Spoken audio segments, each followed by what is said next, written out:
काय ग ए कमळे काय हा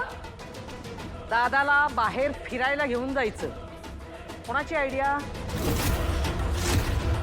काय चाललंय तुझं सगळं तुझ्या मर्जीने चाललेलं आहे काय बाप्पाचं घर आहे कुठेही फिरायला घेऊन जा काही खाऊ पिऊ घाला हे नसते उद्योग कशाला पाहिजेत तुला नाही कडू आजी हे नसतं उद्योग की नाही ऋषी सरांनी करायला सांगितलेलं मग हे कमळीला नाही ऋषी सरांनी जाऊन विचारायचं ए ए ए आवाज खाली आणि माझ्या समोर असं तोंड वर करून बोलायचं नाही सांगते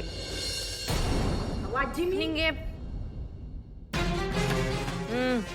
अतिशहाणी तुझीच मैत्रीण ना तुझ्यासारखीच अतिशहाणी तर झालं ना दादाला फिरवून आणलंयत ना निघा ना फिरवून झालेलं आहे मग निघा आता दरवाजा तिकडे बघा तर थांबायचं इथेच रात्र झाली म्हणून हा जेवायचं असेल ना बरोबर होय म्हणजे जेवण करायचंय खरं आमचं नाही आजोबांचं करायचंय त्यांना पूर्ण आजींनी सांगितलंय की रात्री आजींनी बरंच काय काय काय काय सांगितलं होतं तुला फार काळजी हे ती शाळा राहिली होती बाहेर खूप खूप काळजी करता तुम्ही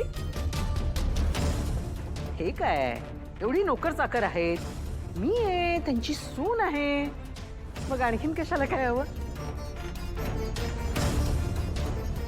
तू अजिबात काळजी करू नको आम्ही सगळं बघू अरे साहेबा तू इथे कसं काय ऋषीने मला सांगितलं की आजोबांना घरी सोडून ये म्हणून मी या सगळ्यांना इथे घेऊन आलो अच्छा हो का म्हणजे ऋषी सरांनी सांगितलं होतं बरोबर आता कुठे आहेत यांचे ऋषी सर ते नेमकं कुठे गेलेत मला काही सांगितलं नाही काय शेवटी मी स्टाफ मेंबर ना जेवढं सांगितलंय तेवढं करायचं बाकीचं काही बोलायचं नाही हे अगदी बरोबर बोललात आणि अगदी मेचकं बोललात खरंच आहे स्टाफ माणूस म्हणजे आपला सरळ भाषेत सांगायचं झालं तर नोकर नोकराने कसं आपल्या कुवतीप्रमाणे आपल्या ऐपतीप्रमाणे राहावं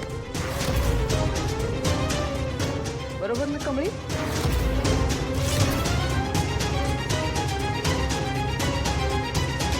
नाही बरोबर आहे तुमचं एकदम बरोबर बोललात तुम्ही